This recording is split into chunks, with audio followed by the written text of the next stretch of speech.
အိန္ဒိယနဲ့ပါကစ္စတန်စစ်ပွဲကြီးဖြစ်လာတော့မှာလားကက်ရှမီးယားဒေသမှာစစ်သွေးကြွတွေတိုက်ခတ်လို့ခရီးသွား26ဦးသေဆုံးခဲ့တာနဲ့ပတ်သက်ပြီးအိန္ဒိယပါကစ္စတန်အကြားဆက်ဆံရေးတင်းမာမှုတွေရှိနေတဲ့ကြားကပဲ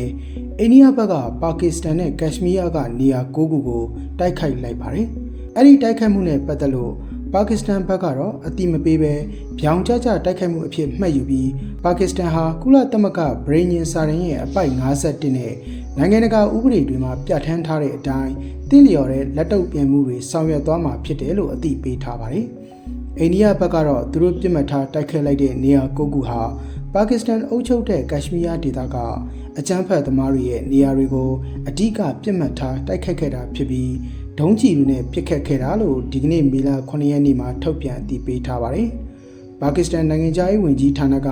အိန္ဒိယရဲ့လေကြောင်းတိုက်ခိုက်မှုဟာအကြောင်းမဲ့တိုက်ခိုက်မှုဖြစ်ပြီးဗျောင်ကျစစ်တိုက်တဲ့လုပ်ရဖြစ်တယ်လို့အသိပေးထားပါတယ်။ပါကစ္စတန်ရဲ့အချုပ်အခြာအာဏာကိုချိုးဖောက်တာဖြစ်တယ်လို့ဆိုပြီးအခုလိုလက်နက်တွေနဲ့အရက်သားတွေကိုပြစ်မှတ်ထားတိုက်ခိုက်လိုက်တဲ့လုပ်ရဟာ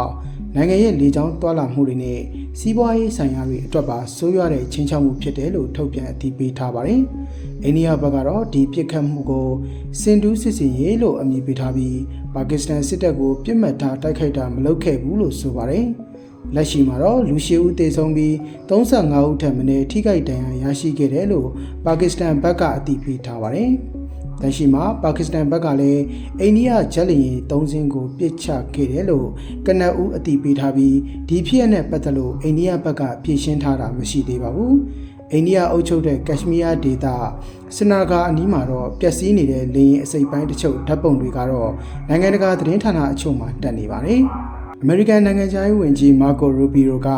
အိန္ဒိယနဲ့ပါကစ္စတန်ရဲ့လက်ရှိအဖြစ်အပျက်တွေကိုအနီးကပ်စောင့်ကြည့်နေပြီးနှစ်ဖက်စလုံးအမြန်ဆွေးနွေးကြဖို့လည်းလူမှုကွန်ရက်မှာတိုက်တွန်းထားပါတယ်။ဒါအပြင်အမေရိကန်သမ္မတထရန့်ရဲ့သဘောအတိုင်းငြိမ်းချမ်းတဲ့ဆုံးဖြတ်ချက်တစ်ခုစီရအောင်အိန္ဒိယနဲ့ပါကစ္စတန်ခေါင်းဆောင်တွေနဲ့ထိတွေ့ဆက်ဆံသွားမယ်လို့လည်းဆိုပါတယ်။